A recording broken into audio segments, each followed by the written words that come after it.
whose name is Elkanah, the son of Joram, the son of Elihu, the son of Tohu, the son of Zupha, the Ephraimite. He had 2 wives. One was called Hannah, and the other Peninnah. Peninnah had children, but Hannah had none.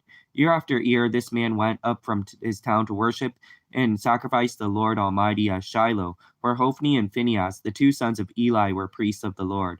Whenever the day came for Elkanah to sacrifice, he would give portions of meat to his wife Peninnah and to all her sons and daughters. But to Hannah he gave a double portion because he loved her, and the Lord had closed her womb. And because the Lord had closed her womb, her rival kept provoking her in order to irritate her. This went on year after year. Whenever Hannah went up into the house of the Lord, her rival provoked her until she wept and would not eat.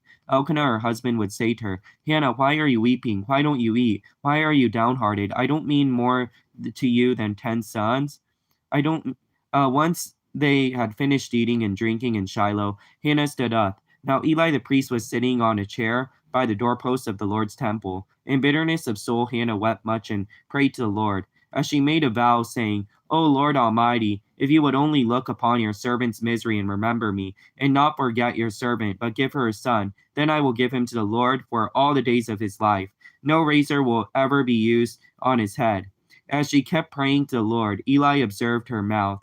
Hannah was praying in her heart, and her lips were moving, but her voice was not heard. Eli thought she was drunk and said to her, How long will you keep on getting drunk? Get rid of your wine. Not so, my lord, Hannah replied. I am a woman who is deeply troubled. I have not been drinking wine or beer. I was pouring out my soul to the Lord. Do not take your servant for a wicked woman. I have been praying here out of my great anguish and grief.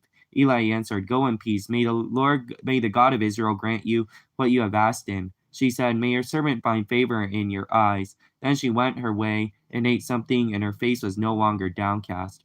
Early the next morning they arose and worshipped before the Lord, and then went back to their home in Ramnah. Elkanah lay with Hannah his wife, and the Lord remembered her. So in the course of time Hannah conceived and gave birth to a son. She named him Samuel, saying, Because I asked the Lord for him. エフライムの産地、マタイム、ツオフムに、その名のエルカナという一人の人がいた。その人はエロハムの子、順次遡ってエリフの子、トフの子、エフライムの人、ツフの子であった。エルカナには二人の娘があった。一人の名はハンナ、もう一人の名はペナニアと言った。ペニアは子供がいったが、ハンナには子供がなかった。その人は自分の都市から毎年角に登って万軍の主を礼拝し、生贄を捧げていた。これはエリの二人の息子、主の祭司、ホフニとピニアスがいた。その日になるとエルカナは生贄を捧げ、妻のペニンナ、彼女のすべての息子、娘たち、それぞれ受ける分を与えた。しかし、ハンナには特別の分を分け与えていた。主は彼女の体を閉じておられたが、彼がハンナを愛していたからである。彼女は憎むペニアは、主がハンナの体を閉じておられるということで、ハンナが気を揉んでいるのに、彼女を広くいらせるようにした。毎年、このようにして、彼女は主の宮に登っていくたびに、ペネナヤは彼女をいららせた。そのためにハンナは泣いて食事をしようともしなかった。それで夫エルカナは彼女に言った。ハンナ、なぜ泣くのか、どうして食べないのか、どうして塞いでいるのか。あなたにとって私は10人の息子以上のものではないか。その食事が終わって、ハンナは立ち上がった。その時、祭司エリは主の宮の柱のそばの席に座っていた。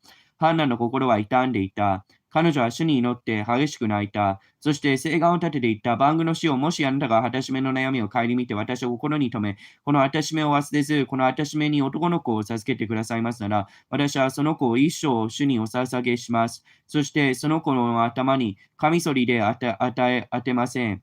ハンナが主の前で長く祈っている間、エリはその口元を見守っていた。ハンナは心の内で祈っていたが、唇が動くだけでその声は聞こえなかった。それでエリは彼女が酔っているのではないかと思った。エリは彼女に言った。いつまでも酔っているのか。酔いを覚ましなさい。ハンナは答えて言った。いえ、祭司様。私は心に悩んである女でございます。ブドウ酒もお酒も飲んではおりません。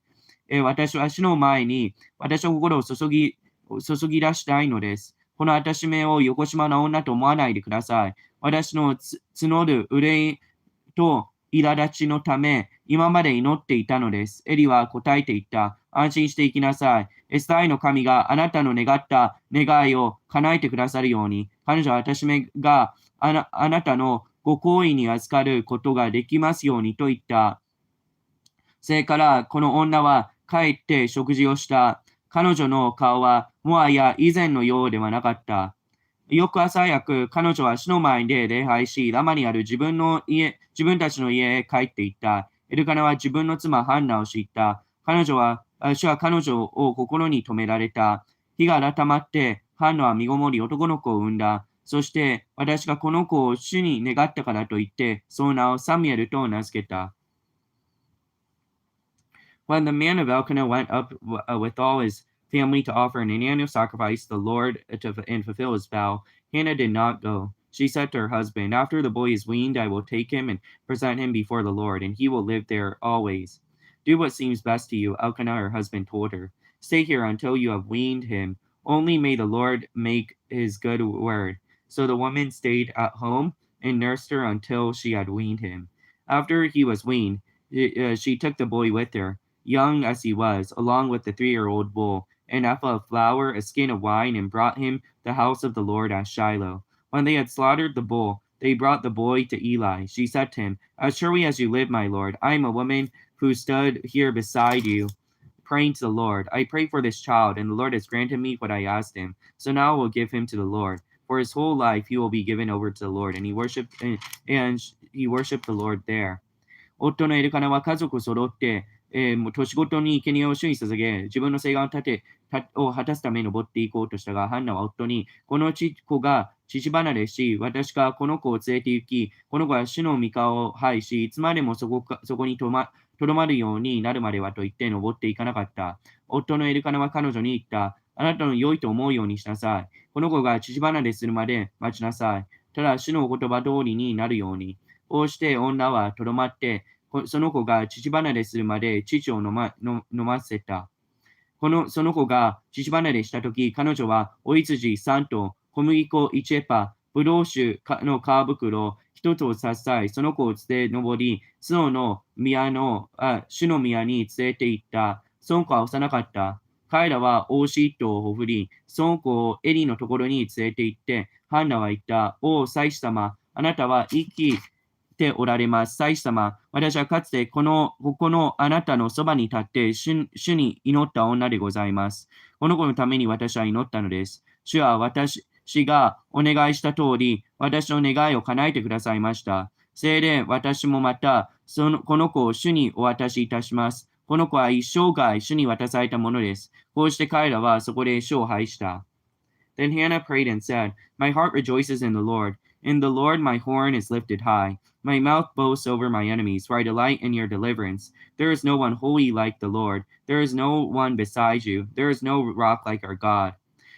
ハンナは祈っていった。私の心は主を誇り、私の角は主によって高く上がります。私の口は敵に向かって大きく開きます。私はあなたの救いを喜ぶからです。主のように聖なる方はありません。あなたに並ぶ者はいないからです。私の神のような岩はありません。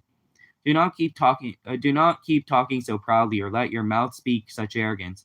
For the Lord is a God who knows, and by him deeds are weighed. The bows of the warriors are broken, but those who stumbled are armed with strength. Those who were full hire themselves out of food, but those who are hungry hunger no more. She who is barren has borne 7 children, but she who has many sons pines away. The Lord brings death and makes alive. He brings down to the grave and raises up. The Lord sends poverty and wealth. He humbles and he exalts. He raised the poor from the dust and lifts the needy from the ash heap. He seats them with princes and has them inherit a throne of honor. For the foundations of the earth are the Lord's, and upon him he has set the world. He will guard the feet of his saints, but the wicked will be silenced in darkness. It is not by strength that one prevails. Those who oppose the Lord will be shattered. He who thunder against them from heaven, the Lord will judge the ends of the earth. He will give strength to his king and exalt the horn of his anointed. Then Elkanah went home from Ramnah, but the boy ministered before the Lord under Eli the priest.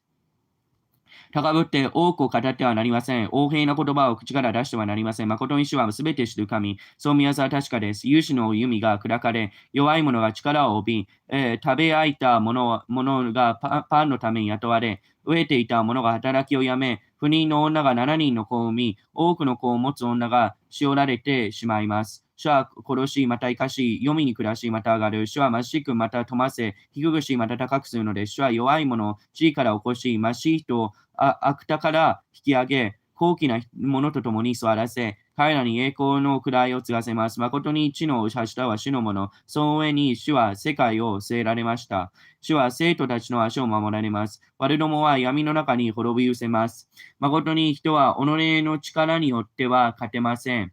主は歯向かう者を打ち砕き、その者に天から雷鳴を響かせられます。主は地の果てまで裁き、自分の王に力を授け、主に油注がれた者の角を高く上げられます。その後、エルカナはラマの自分の家に帰った。幼子は祭司エリのもとで主に仕えた。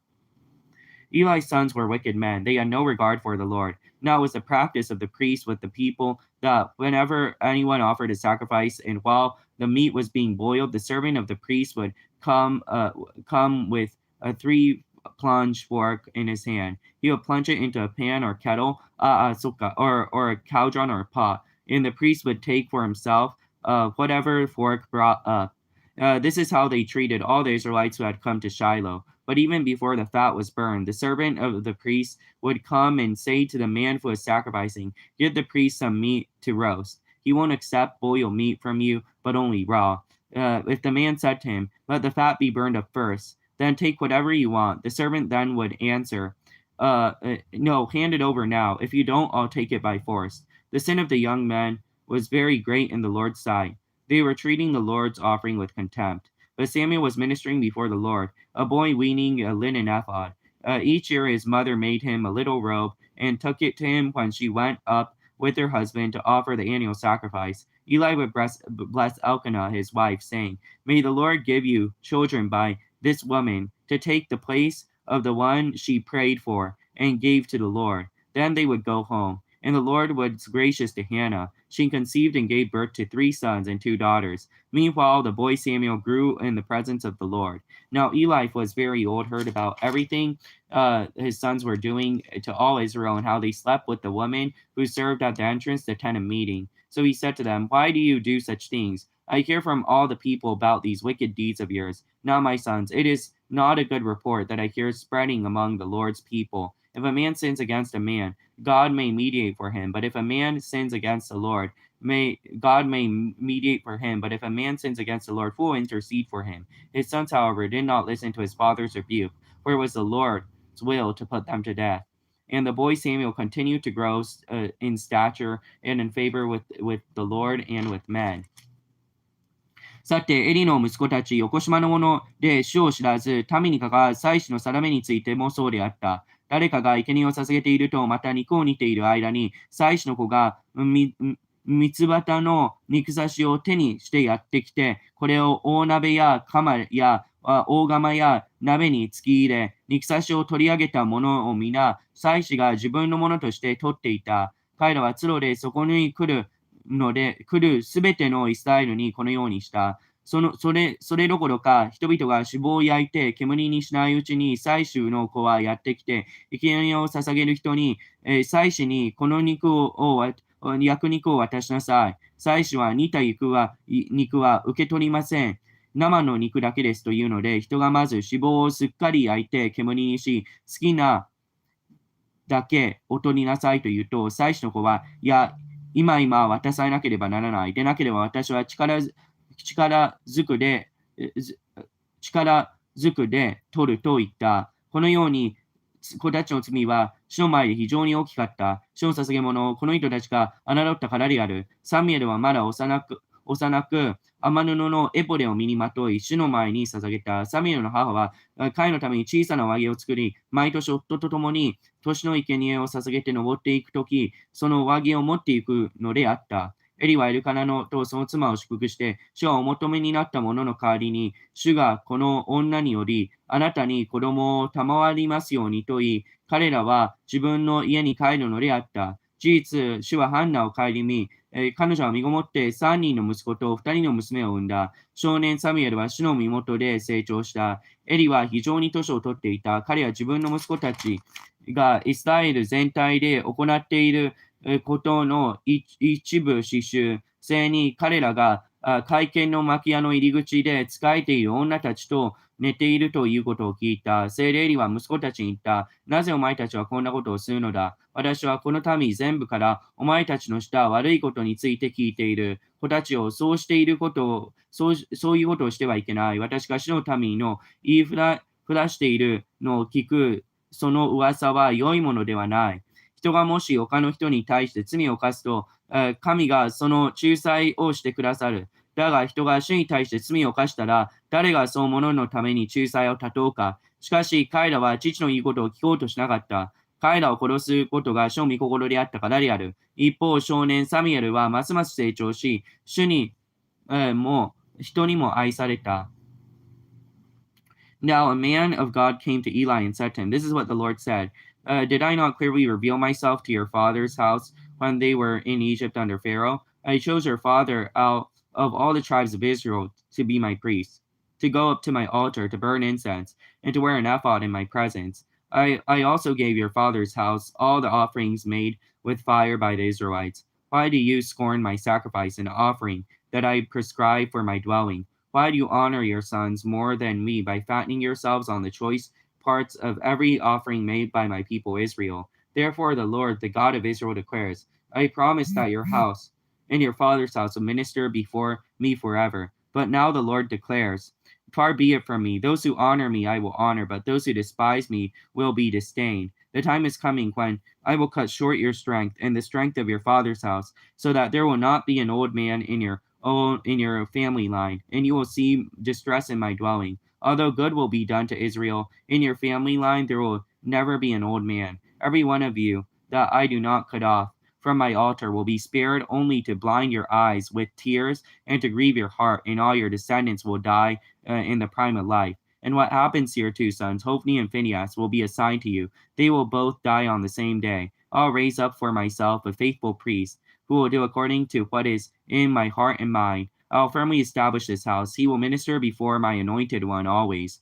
Then everyone left in your family line will come and bow down before him for a piece of silver and crust of bread and plead. Appoint me in some priestly office so that I can have food to eat.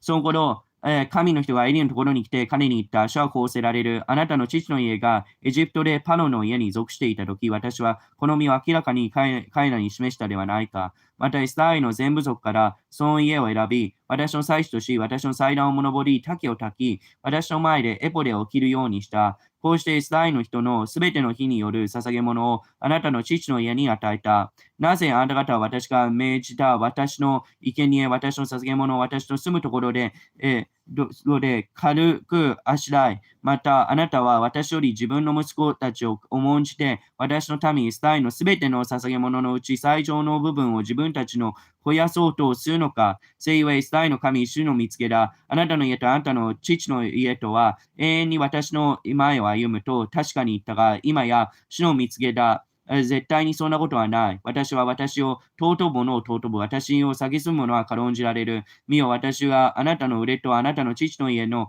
腕と切り落とし、あなたの家には年寄りがいなくなる日が近づいている。イスラエルは幸せにされるのに、あなたは私の住むところで敵を見るようになる。あなたの家にはいつまでも年寄りがいなくなる。私は一人の人をあなたのために私の祭壇から断ち切らない。その人はあなたの目で衰えさせ、あなたの心をやつらせよう。あなたの家の多くの者は皆、壮年のうちに死ななければならない。あなたの二人の息子、ホフニとフィニアスの身に降りかかることがあなたの印である。二人とも一日のうちに死ぬ。私は私の心と思いとの中でことを行う忠実な祭司、私のために起こそう。私は彼のために長く続く家を建てよう。彼はいつまでも私に油注がれた者の前に歩むであろう。あなたの家の生き残った者は皆、賃金とパン一個を求めて、彼のところに来てお辞儀をし、どうか祭司の務めの一つでも私に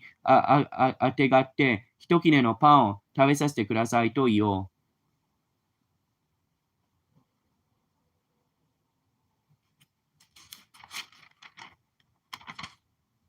The boy Samuel ministered before the Lord under Eli. In those days, the word of the Lord was rare. There were not many visions. One night, his eyes were becoming so weak that he could barely see. He was lying down in his small place. The lamp of God had not yet gone out, and Samuel was lying down in his temple of the Lord, where the ark was. Then the Lord called Samuel. Samuel said, "Here I am." And he ran to Eli and said, "Here I am. You called me." Eli said, "I did not call. Go back and lie down." So he went back to lay down. Again the Lord called Samuel, and Samuel got up and went to Eli. "Here I am. You called me, my son," Eli said. "I did not call. Go back to lie down."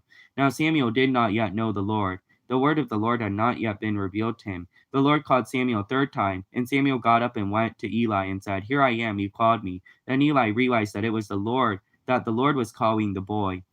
So Eli told Samuel, "Go lie down. If he calls you, say, 'Speak, Lord, for your servant is listening.'" So Samuel went and lay down in his place. And the Lord came and stood there, calling as at the other times, "Samuel, Samuel." Then Samuel said, "Speak, for your servant is listening." And the Lord said to Samuel, "See, I am about to do something in Israel that will make the ears of everyone who hears it tingle. At the time I will carry out against Eli everything I spoke against his family from the beginning to the end. For I told him that I would judge his family forever because of the sin he knew about. For his sons made themselves contemptible, and he failed to restrain them. Therefore I swore to the house of Eli, the guilt of Eli's house will never be atoned for by the sacrifice of an offering." Samuel lay down until the morning, and then opened the doors of the house of the Lord.